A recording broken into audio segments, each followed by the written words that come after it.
ሰላምና ጤና ባላችሁበት ቦታ ሁሉ ይብዛ። ውድና ክብራት ቤተሰቦች እንዴት አላችሁ? እንዴት ቆያችሁ? እንዴት ሰነበታችሁ? ሰላማችሁ ይብዛ። እንግዲህ ያሮስ ተጀምሯል። ዛሬም ይሄን መረጃ ጉልበት እንዲኖረው ላይክ በማድረግ ሼር በማድረግ እንድትጀምሩ ከኦዲዮ ለመጠየቅ ወዳለሁ። ብዙ ሀሳቦችን ስለምናነሳ ማለት ነው። በቀጥታ እንግዲህ ወደ መረጃችን እናመራለን። እንድንከታተል እንድንመለከት የምወደው ጉዳይ የመጀመሪያ እንግዲህ ከሰሞኑ በተለይ በትናንትናው አመሻሽ አንድ መረጃ ተጋርቶ ነበረ። ይኸው መረጃ የተጋራው ከብፁዕ ወቅዱስ አቡነ ማትያስ ቀዳማዊ ፓትርያርክ ርዕሰ ሊቃነ ጳጳሳት ዘኢትዮጵያ ሊቀ ጳጳስ ዘአክሱም ወእጨጌ ዘመንበረ ተክለ ሃይማኖት ከቅዱስነታቸው ጋር የተገናኘ መረጃ ነው። መረጃው እንግዲህ ሙሉ ሀሳቡን ትኩረት አድርጎ የገለጠው ቅዱስነታቸው እንደራሴ ሊሾሙ ነው የሚል ነው። ምክንያቱም እድሜያቸው እንግዲህ ከ83 ዓመት በላይ የሆነ እንደሆነ የወጡ ያሉ መረጃዎች ያመላክታሉ። ብፁዕ ወቅዱስ አባታችን ድካም ተጫጭኗቸዋል፣ ህመም የተጫጫናቸው ይገኛል። በተደጋጋሚነት ወደ ሀገር አሜሪካ እንኳን ለሕክምና ሲሄዱ እንደነበር እናውቃለን። ታዲያ ቅዱስ አባታችን እንደራሴ ሾምልኝ ብለው ለቋሚ ሲኖዶስ ጥሪ እንደሚያቀርቡ በትናንትናው ዕለት እንግዲህ ዘመድኩን በቀለ አንድ መረጃ አጋርቷል። ይኸው መረጃ እንግዲህ ብፁዕ አቡነ ሳሙኤልን ለመሾም አስበዋል የሚል ነው። እንደወጣው መረጃ ከሆነ እስቲ እሱን ወንድማችን ጸጋዬ ክፍሉ ሰፋ አድርጎ አንድ የተነተነው ትንታኔ አለ። እሱን ላጋራላችሁ እመለሳለሁ። ሰላም ጤና ይስጥልኝ። እንዴት አደራችሁ? እንዴት ዋላችሁ? እንዴት አመሻችሁ? አምላክ አበው ቅዱስ እግዚአብሔር ስሙ ዛሬም ዘወትርም የተመሰገነና የተወደሰ ይሁን። በጣም በአጭር ዜና ነው ተመልሼ የመጣሁትኝ። ወንድማችን መምህር ዘመድኩን በቀለ አሁን ከ20 ደቂቃ በፊት በቴሌግራም ቻናሉ ላይ አንድ ያሳወቀው መረጃ አለ ከአቡነ ማትያስ ጋር በተገናኘ ቅዱስነታቸው ጋር በተገናኘ ነው። ስለዚህ በጣም አጠር አድርጌ ሳላንዛዛባችሁ ለማቅረብ ልሞክር። እንግዲህ እንደምታስታውሱት ቀን ላይ ሲሰራ ነበረው ይህን ስነሞን ስናነሳቸው የነበሩ ጉዳዮች ነበሩ ከዋሃቢያ ጋር በተገናኘ።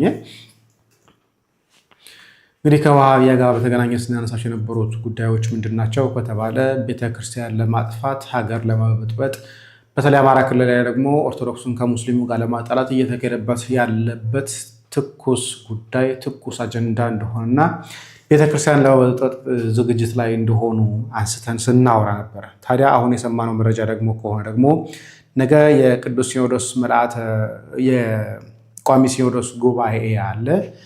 አሁን በውስጥ በደረሰኝ ባለው መረጃ መሰረት ወንድማችን መምህር ዘመድኩን አቡነ ማትያስ በቃኝ አርጅቻለሁኝ ከዚህ በኋላ ስለዚህ በእኔ ቦታ ሆኖ ሊሰራ የሚችል ሰው ሹሙልኝ ብለው ራሳቸው ሪኮመንድ ያደረጉት ሰው ምን ጭምር እንዳለ እየተነሳን ያለው እንግዲህ ዘመድኩን ከተናገረው ነገር ላንብብላችሁ። እንግዲህ ወደ አዲስ አበባ መንበረ ፓትርያርክ አካባቢ ሌላ ትኩሳት እየተሰማ ነው የሚል መረጃ ነው ያሰማን። ትኩሳቱ ምንጭ ደግሞ ቅዱስነታቸው አቡነ ማትያስ እንደሆነ ነው ያቀረበው። አቡነ ማትያስ በነገው ዕለት በሚደረገው ቋሚ ሲኖዶስ እንደምታዩት የቋሚ ሲኖዶስ ስብሰባ ላይ ነው በአንድ ደብዳቤ እንደሚያቀርቡና ተሰምቷል። ይኸውም ደብዳቤ ደግሞ እኔ ፓትርያርክ አቡነ ማትያስ በእድሜ መግፋትና ከእድሜ መግፋት ጋር በተያያዘ የሚመጣውን የጤና እክል ሳቢያ እንደ ቀድሞ ስራዬን ለማከናወን እያቃተኝ ስለሆነ እኔን ተኩ የሚሰራ እንደራሴ እንዲሾም ይፈቀድልኝ ነው የሚሉት። ስለዚህ ይህ ደብዳቤ አይደለም አሁን ችግሩ። ይሄ ደብዳቤ መውጣቱ ሳይሆን አቡነ ማትያስ አረጀሁኝ በቃኝ ደከመኝ ባሉበት ሰዓት ላይ ደግሞ ቀድሞ ሲደረግ እንደነበረው አቡነ ጳውሎስ አቡነ ማትያስ እንደ ተተኪ አድርገው እንደመረጡ ሁሉ አሁን ደግሞ ቅዱስነታቸው አቡነ ማትያስ የእሳቸው ሀገር ተወላጅ የሆኑትን አባት ሌላ ተመራጭ አድርገው እንደሆነ እየተናገርን ያለሁት። ይሄም ደግሞ አቡነ ሳሙኤል ናቸው። አቡነ ሳሙኤል ማለት ደግሞ የልማትና ተራድኦ ሊቀ ጳጳስ የበላይ ጠባቂ ናቸው። እሳቸውን በእኔ ቦታ ጠባቂ አድርጋችሁ ወይ ደግሞ አቃቢ መንበር አድርጋችሁ ሹሙልኝ፣ እንደራሴ አድርጋችሁ ሹሙልኝ መባሉ ነው እና ይሄን ደግሞ በተለይ ዘመድኩን ያበሳጨው ጭምር ይመስለኛል። ከምን አንጻር ያበሳጨው? ከዚህ በፊት ይሄ የስልጣን ተዋረሶች ነበሩ፣ በጣም ስንቃወሙባቸው የነበሩ ዘርዘር እየተካ የሚሄድበት ነገር እና ከዛ ይልቅ ጠቅላ ይሄን ሀሳብ ከቀረበ በኋላ ሪኮመንድ ከማድረግ ይልቅ ይሄን ሀሳብ ከቀረበ በኋላ የሚመለከተው አካል ለዚህ ቦታ አቃቤ መምህርነት እንደራሴነት ይገባቸዋል ብሎ የሚያስቡትን አካላት ቋሚ ሲኖዶሱም ይሁን የሊቃውንቱ ጉባኤ መርምሮ እገሌ ይሁን ከማለት ይልቅ እሳቸው አቡነ ማትያስ የራሳቸው የሀገራቸውን ተወላጅ መርጠው አቅርበዋል የሚል ነገር ነው ያለው እና ይሄ ነገር ጥሩ ዜና የሚሆን አይመስለኝም። እውነት እንደታሰበው አቡነ ማትያስ ደክሟቸው፣ በእርግጥ እድሜያቸው ገፍቷል፣ በጣም ሄዷል፣ 78 ወይ 80 አካባቢ ደርሰዋል። ስለዚህ መጽሐፉም ማንበቡም እየከበዳቸው ከመጣ እርግጥ ነው ስራውን ሊያስኬድላቸው የሚችል አካል ያስፈልጋቸዋል፣ ምንም ጥርጥር የለውም። ታዲያ የአካል ግን ማን ይሁን የሚለውን ነገር አቡነ ጳውሎስ አቡነ ማትያስን ተክተው እንደሄዱት ሁሉ እሳቸውን ደግሞ አቡነ ሳሙኤልን ለመተካት ካሰቡ እኔ ችግር ይመስለኛል። አሁንም ቢሆን የሚቀረፍ ነገር የለም። ሁሉም ዘሩን እየተካ የሚሄድ ከሆነ በቤተክርስቲያን ላይ የሚለወጥ ነገር አይኖርም። ባይሆን ለቤተክርስቲያን ሊመጣት የሚችል ቤተክርስቲያንን ወደፊት ሊያስኬዳት የሚችል አሁን ያለችበት ቤተክርስቲያን ያለችበትን ፈተና ልንወጣ የምንችልበትን ነገር ሲሆን ያንን አካል ማምጣት እንጂ እንደው በቃ ገሌ ዘመዴ ነው ስለዚህ እሳቸው ይሾሙልኝ አሊያም ደግሞ እሳቸው መንበሬን ይረከቡ አሊያም ደግሞ በእኔ ቦታ እሳቸው ያገልግሉ ብሎ ማለቱ ተገቢ እንደሆነ የሚያስብ አካል አለ ብዬ አላስብም። አሁንም ቢሆን ቤተክርስቲያናችን ለቦታው ይመጥናል፣ ቤተክርስቲያንን ክብሯን ያስከብርላታል፣ ወደፊት ይዟት ይወጣል ብላ የምታስበውን አሊያም ደግሞ አሁን ያለባትን ፈተና ዲፌንድ ያደርግልናል ብላ የምትለውን አካል ብትሾም የተሻለ ነው ብዬ አስባለሁኝ። እገሌ ገሌን ሾመ፣ እገሌ ገሌን ተክቶ ሄደ ከማለት ይልቅ ሊቃውንቱ ተሰባስበው ቋሚ ሲኖዶሱ አይቶ እገሌ ቢሆን የተሻለ ነው ብሎ ቢመርጠው የተሻለ ነበር የሚሆነው። እንዲህ ሲባል ታዲያ እና አቡነ ሳዊሮስ ብቅ እንደማይሉ ተስፋ አደርጋለሁኝ። አሁን ያሉት አካላት የምናውቀው ነው። ቤተክርስቲያን ላይ የመጣውን ፈተና የምናውቀው ስለሆነ እግዚአብሔር አምላካችን በእውነት መልካሙን ነገር እንዲያሰማን እንጠብቃለን። ሁላችሁም በያላችሁበት ጸልዩ። ሀሳባቸው ተቀባይነት አግኝቶ የተሻለ አግኝቶ ሲባል የአቡነ ሳሙኤል እንዲሾሙ ሳይሆኑ የተሻለ ሰው እውነት ለመናገር ለቦታ የመጠን ሰው ቤተክርስቲያንን ዲፌንድ ሊያደርግ የሚችል ሰው ቢመረጥ ተስፋ አደርጋለሁ። ምናልባት እንደራሴ ሲሆን ግን ለቀጣይ ፓትርያርክነት ላይመረጡ ይችላሉ መሰለኝ። እንደራሴ አይደል የሆነ ጊዜ እንደዛ ማስታወስ ይመስለኛል። አቡነ ቀውስጦስ በእንደራሴነት መንበረ ጠባቂነት ፓትርያርኩ ባረፉ ሰዓት ላይ መንበረ ጠባቂነት ተቀምጠው አቡነ ጳውሎስ ሲያርፉ የምታስታውሱ ከሆነ መንበረ ጠባቂ እሳቸው የነበሩት። ሲሾም ግን እሳቸው ምርጫ ውስጥ መግባት አይችሉ ነበር፣ ምክንያቱም ጠባቂ ስለነበሩ በዛን ጊዜ ላይ እና ምናልባት አሁን አቡነ ሳሙኤል ያንን ቦታ የሚይዙ ከሆነና ለቀጣይ ፓትርያርክነት የማይወዳደሩ አይነት ከሆነ ላይከብደን ይችላል። ግን ቀጣይ ፓትርያርክነት የሚወዳደሩ ከሆነ ግን ዘርን መተካት ለቤተ ክርስቲያን አደጋ ነው ብዬ ነው የማስበው። በጣም አጭር መረጃ ለእናንተ ላጋራችሁ ስላሰብኩኝ ነው። የዘመድኩን ፈቃድ ጠይቄ ይህንን ነገር እያነበኩላችሁ ያለሁት እና ለቤተ ክርስቲያናችንም ለሀገራችንም መልካሙን ነገር ሊሰራ የሚችሉ አባቶቻችንን ወደፊት እንደሚወጡ ተስፋ አድርጋለሁኝ። ስለዚህ ጸልዩበት። እንደውም ዘመድኩን ሪኮመንዴሽን ያስቀምጣል እዚህ ጋር ላንብብላችሁ። እንደውም የኔ ምክር ይላል ቅዱስነታቸው ያለምንም ጫና ተጠባባቂ ይሾምላቸው ማለታቸው የሚያስመሰግናቸው ነው። አንዴ ከወጡበት እንደ ማስቲሽ ተጣብቀውበት አልለቅም ከሚሉ ባለስልጣናት በፈቃደኝነት በህይወት እያሉ ደክሞኛል፣ ጽሁፍ ማንበብ ወዲያ ወዲህ ብሎ ማገልገል አይሆንልኝም እና የሚተካኝ ይዘጋጅልኝ ማለታቸው የሚበረታታ የሚደገፍ ነው። በተለይ ደግሞ ደህና በነበሩ ጊዜ እንደራሴ ይሾምልኝ ብለው ቢሆን ኖሮ ደግሞ በበለጠ አሸወይና ይሆን ነበር። አሁን ግን በሁሉም መልኩ አቅሙ ካጡ በኋላ ተተኪም ለማዘጋጀት ማሰባቸው በራሱ የሚያስመሰግን ሆኖ ሳለ ነገር ግን ተተኪው ከራሴ ብሔር ያልወጣ ትግሬ ይሁን ማለታቸው ልክ አይመስለኝም። ቤተክርስቲያናችን ሲኖዶሳዊት፣ ቀኖናዊት፣ ሐዋርያዊት እንደመሆኗ መጠን እንዲህ ያለውን ውሳኔ በህጓ መሰረት መፈጸም እንጂ እንደ ውርስ በዘር ስልጣንን ማሸጋገር ተገቢነት የለውም። ሊቃውንቱም በቋሚ ሲኖዶሱ አባላትም ሆኑ ዋነኛው ሲኖዶስም ነገሩን በሚገባ በደንብ ማጤን ያለበት ይመስለኛል። ሌላ ትኩሳት ከመፈጠሩ በፊት ሊቃውንቱ ማማከር በምልዓተ ጉባኤው ላይ ውሳኔ የሚጠቅም ወሳኝ ጉዳይ ስለሆነ በጥንቃቄ ቢታይ መልካም ነው ባይ ነኝ። ቤተክርስቲያኒቱ የሚከፋፍል መንገድ ለመጠበቅ የመንበሩን ክብር የማጽናት ሐዋርያዊ ቀኖና ብቻ መከተልንም ወሳኝ ነው። አሁን የአዲስ ኪዳን እንጂ የሌዊ ኦሪት ክህነት በዘውግ የሚቆጠር ዘመን አይደለም። በኦሪቱ ጊዜ ያው እንደምታውቁት ከአንድ ብሔር ከሌዊ ብቻ ነበር የሚሆን የነበረው። አሁንም ደግሞ ከትግራይ ብቻ እንዳይሆን የሚል ነገር ነው።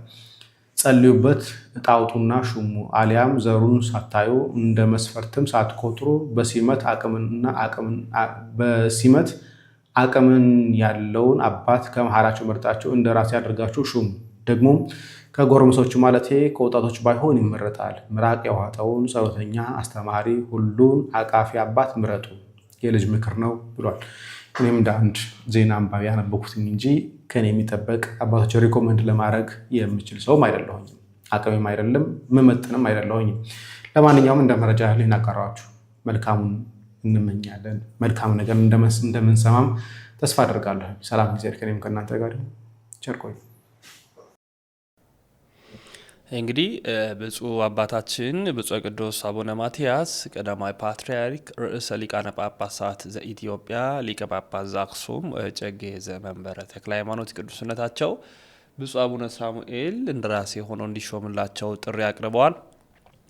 ከዚህ ጋር በተገናኘ እንግዲህ በቀጣይ ምን ሊሰሙ ይችላሉ የሚሉ መረጃዎች ትኩረት የሚሹ ሆነዋል። እሱን በወቅቱ የማስደምጣችሁ ነው የሚሆነው። ሌላው ደግሞ እስቲ ከዚህኛው አውድ እንውጣና የዚህ የታድሶ ላይ ያሉ ድፍረታቸው የትየለሌ ሆኗል። በቴዲ ሐዋሳ ቤት በትናንትናው ዕለት እንግዲህ ዲያቆን መዝሙረ ያሬድን ጨምሮ ሌሎች ኦርቶዶክሳውያን ታድሞበት እነ ኢዮብ ዘሚካኤል እነ ቢንያም ሽታዬ ገብቶበት እነ ዮሐዴም ገብቶበት ከነ ጽጌ ስጦታ ጋር አንድ ክርክር ነበረ። በዚህ ክርክር ላይ የዚህ የታድሶ መናፍቃን ድፍረት አስተምሯቸው ራሱ ሌላ ሆኖ መጥቷል ማለት ነው። እሱንም እናሳያቸዋለን፣ ተከታትለን እንመለሳለን። የመጀመሪያው ጥያቄ ምንድን ነው? ጉባኤ እንቀበላለን ብለዋል እና ጽጌ ስጦታው ያው መርጌታ ማልለው ያው ይታወቅልኝ ቤተክርስቲያን አውግዛ የለየችውን መርጌታ ብሎ የመጥራት ግዴታ ስለሌለብኝና ስለማይገባቸው ነው ብዬ ስለማምን ነው። እንደማትቀየሙን ተስፋ አድርጋለሁ። ጉባኤ እንቀበላለን ብለዋል። ለምሳሌ በጉባኤ ደረጃ ኃጢአት በሚሰራይባት በአንዲት ጥምቀት እናምናለን የሚል የቤተ ክርስቲያን የእምነት መግለጫ አለ። ይህንንስ ትቀበላላችሁ ወይ? እንዲሁም ደግሞ በኒቂያ ጉባኤ የእምነት መግለጫ ላይ የመጨረሻው አንቀጽ ላይ 20ኛው ላይ ማለት ነው። አንዴ ላንብላችሁ። እንደዚህ ይላል። ጉባኤ እንቀበላለን ስላሉ ነው ማነሳው። በጌታ ቀን እና በበዓለ 50 ቀናት የምንበረከኩ ወይም የሚሰግዱ አንዳንድ ሰዎች በተመለከተ ነገሮች ሁሉ በሁሉም ቦታዎች ወጥ ሆነው እንዲከበሩ በማሰብ በእነዚህ ቀናት ወደ እግዚአብሔር የሚቀርቡ ጸሎት በቀዋሚ እንዲፈጸም ይህ ቅዱስ ሲኖዶስ መልካም እንደሆነ ወስኗል ይላል።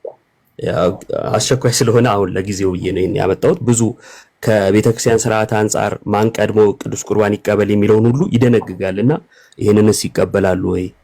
በእምነት መግለጫችሁስ ይሄ አለ ወይ የሚል ጥያቄ አለኝ። ሲቀጥል ተሐድሶ ነን ብላችኋልና ወደ የትኛው ዘመን ነው የምንታደሰው የሚል ጥያቄ አለኝ። ይሄን ለምንድን ነው ያነሳሁት?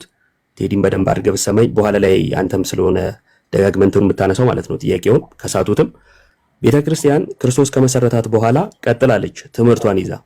መቼ ነው የሳተችው? መቼ ስለሳተች ነው እነዚህ ሰዎች ትታደስ እያሉ ያሉት? እሺ መቼ የሚለው የሆነ ዓመተ ምህረት ወይም የሆነ ጊዜ ያስቀምጡለታል።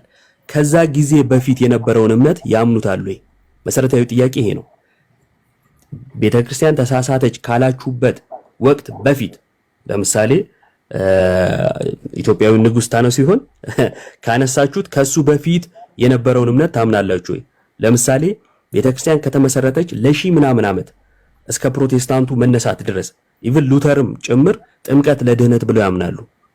ተሐድሶቹ አያምኑ። ስለዚህ ወደ የትኛው ነው የምታድሱን የሚል ጥያቄ ያለኝ። ከጠየቃችሁ ማስረጃ ማቅረብ እችላለሁ ስለ ጥምቀት አባቶች በደንብ ስላስተማሩ። ሲቀጥል ከዚህ በፊት ጽጌ ስጦታው ዮናስ ጎርፌ ካልተሳሳት ከተባለ ሰው ጋር ሲወያዩ አንድ ፖድካስት ላይ ዶክትሪናቸውን እያዘጋጀን ነው ብለዋል። አሁን ደግሞ ከቤተ ክርስቲያን አንወጣም ሲሉ ሰማው ለቴዲ ሲመልሱና ክላሽ አያረግም ወይ? ቤተ ክርስቲያን ውስጥ የራሳችሁን ዶክትሪን እያዘጋጃችሁ ነው ወይ? አይ አይደለም ተገንጥለን እና ያለ ነው ካላችሁ እንግዲያውስ አንወጣም የሚለው ከየት የመጣ ነው የሚል ጥያቄ ያስነሳል። ከዛን አንዳንድ ማይቀበሉት ቤተክርስቲያን እንዳይቀበሉ ያደረጋቸውን ነገር ሲያነሱ ስግደትን አንስተዋል እና በቤተክርስቲያናችን ስግደት ለአምልኮ ብቻ የሚውል እንዳልሆነ መጽሐፍ ቅዱስን ጠቅሳ ቤተክርስቲያን ታስተምራለች።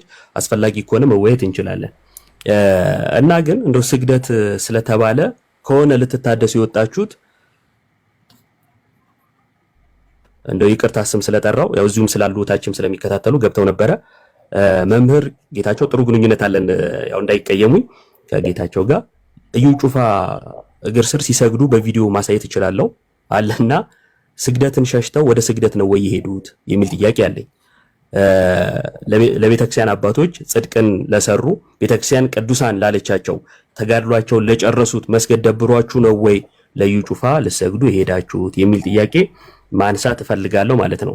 ከዛን መጽሐፍት ይመርመሩ ብለዋል ብፁዕ አባታችን የሚለውን ነገር አነሱ። መጽሐፍት ይመርመሩ ማለት ቤተክርስቲያን ትታደስ ማለት ነው ወይ? መጽሐፍ ይመርመር ማለት ቤተክርስቲያን ትታደስ ማለት ነው የሚለውን ከየት ያመጣችሁት ነው? ምክንያቱም በቤተክርስቲያናችን ያሉ መጽሐፍቶች ሁሉ በተለይ ከመጽሐፍ ቅዱስ ውጪ ስህተት አይገባበትም የሚባል መጽሐፍ የለንም። እሱን ስህተት ማስተካከል በራሱ ቤተክርስቲያን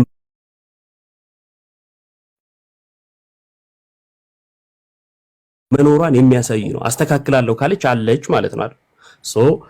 ይሄንንስ ከየት ነው ያመጣችሁት የሚል ጥያቄ ያስነሳል። ሲቀጥል የቆሮንቶስ ቤተክርስቲያን፣ የገላትያ ቤተክርስቲያን እያሉ አንስተው ስህተት ገብቶባታል የሚል ነገር አነሱ። ጳውሎስም ሲጽፍ በቆሮንቶስ ላሉ ለሳቱት፣ ራእይም ላይ ስንሄድ ለሰባቱ ቤተክርስቲያናት ሲጻፍ ለቤተክርስቲያኒቱ አለቃ እንዲህ ብለህ ጻፍ እያለ በቤተክርስቲያን ውስጥ ላሉት ለሳቱት መልእክቱ የተጻፈው። እንደ አጠቃላይ ቤተክርስቲያን ትሳሳታለች የሚል ከሆነ ሐሳባችሁ ጌታ ኢየሱስ ክርስቶስ ለጴጥሮስ ሲናገር ምን ብሎ ነበር የተናገረው? ቤተክርስቲያንን እሰራለሁ የገሃነም ደጆች አይችሏትም ነበር ያለው። እናንተ ግን አይ ይችሏታል፣ ያጠፏታልም ይበርዟታልም እያላችሁ ስለሆነ ከክርስቶስ ጋር መጋጨት አይሆንም ወይ? ኤፌሶን መልእክቱ ላይ ደግሞ ከእድፈት ወይም ከፊት መጨማደድ ጠበቃት ይላል ቤተክርስቲያንና ጳውሎስ። እናንተ ደግሞ አይ አልጠበቃትም እያላችሁ ስለሆነ ጸባችሁ ከክርስቶስ ጋር አይሆንም ወይ? ከዛን 10 ሚሊዮን ሰዎች ወጥተዋል አሉ። ይሁን ችግር የለውም፣ ማን እንደቆጠረው ባላቅም ግን ችግር የለውም። 10 ሚሊዮን ቢወጣ ተሐድሶን እውነት ያደርጋል ወይ?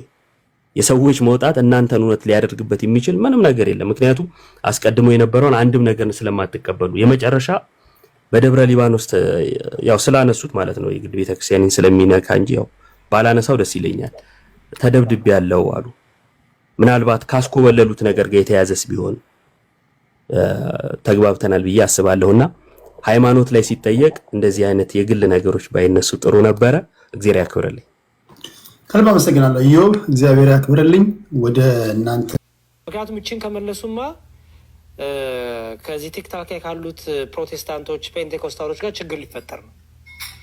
አሁን ጭራሽ ምናሉ ቅድም አስተውላችሁ ከሆነ አንድ ባህሪ ያሉ አሁን እንግዲህ እኛን ሁለት ባህሪ አማይነን ብለው በእኛን አንድ ባህሪ የምታምኑ ስተት ናቸው ያሉት ፕሮቴስታንቶች ይኸው ዛሬ እነ ጽጌ ምናሉ ማለት ነው። ነጋይ ጽጌ እኛ አንድ አካል አንድ ባህሪ አማነን አሉ።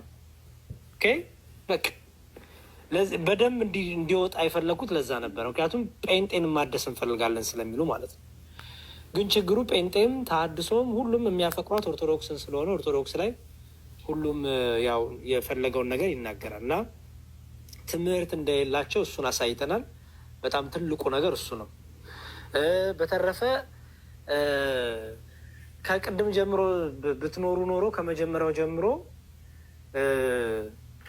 በቃ ምንም እንዲህ መሆን እንፈልጋለን፣ እንዲህ መሆን እንፈልጋለን፣ እንዲህ መሆን እንፈልጋለን። በቃ ዝም ብሎ እንፈልጋለን። ምንም ስቴብል የሆነ የተረጋጋ ነገር የላቸውም። ልጠይቅ ፈልጌ ደቂቃ ያልበቃኝ ነገር ምን ነበረ?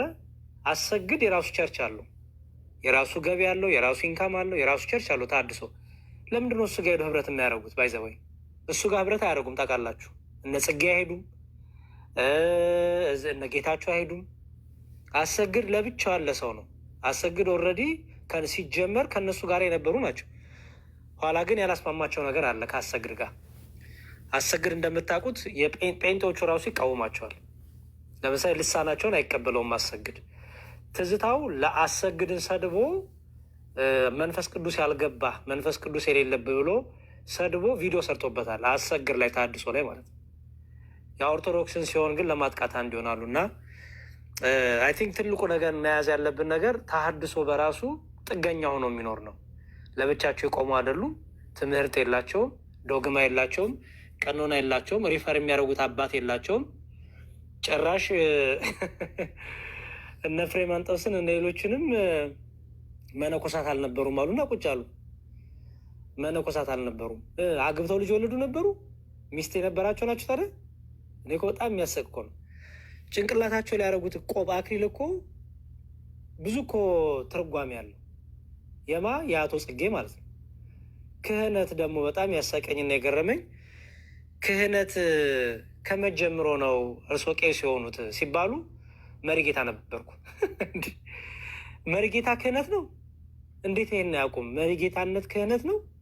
መሪጌታነት እጅ በመጫን የሚሰጥ ክህነት ነው? በቅባሜሮን የሚፈጸም ነው አይደለም። መሪጌታ፣ ግራጌታ፣ ይሄ መዘምርነት፣ እነዚህ የአገልግሎት ስም ናቸው እንጂ ክህነት አይደሉም። መቼ ነው ቄስ የሆኑት? ማን ነው ቅስና የሰጣቸው? የትኛው ጳጳስ? ኦልሬዲ እሳቸው እኮ መሪጌታ ነኝ ባሉበት ስታተስ ነው ከቤተክርስቲያን ወጥቶ ተሐድሶ የተባሉት። ከቤተክርስቲያን የወጡ ተሐድሶ ተወግዞ የተለዩ ሰው ናቸው ተመልሰው ቄስ የሚሆኑት። ማን ነው ቄስ ያደረጋቸው? የትኛው ጳጳስ?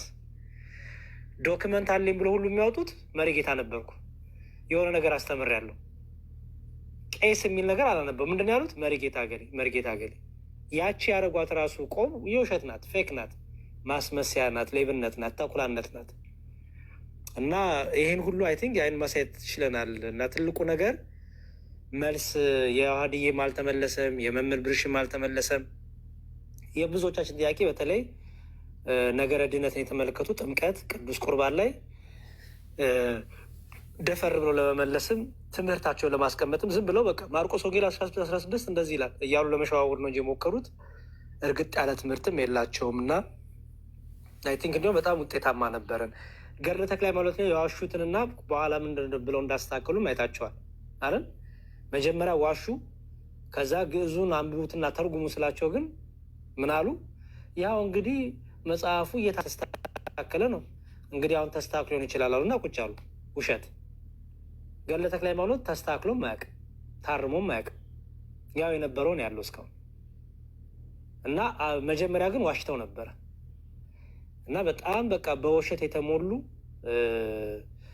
በደንብ ከሳቸው ጋር እንዲሁም ጊዜ ተገኝቶ በመጽሐፍ ቅዱስ በዶግማ በደንብ አድርጎ ቢወራ ግን ምንም እዚህ ጋር የሚባል ትምህርት እንደሌላቸው ሁሉ አሳይተናል። እና መግባታችን ጥሩ ነው፣ ለበጎ ነው ለማለት ነው። አመሰግናለሁ።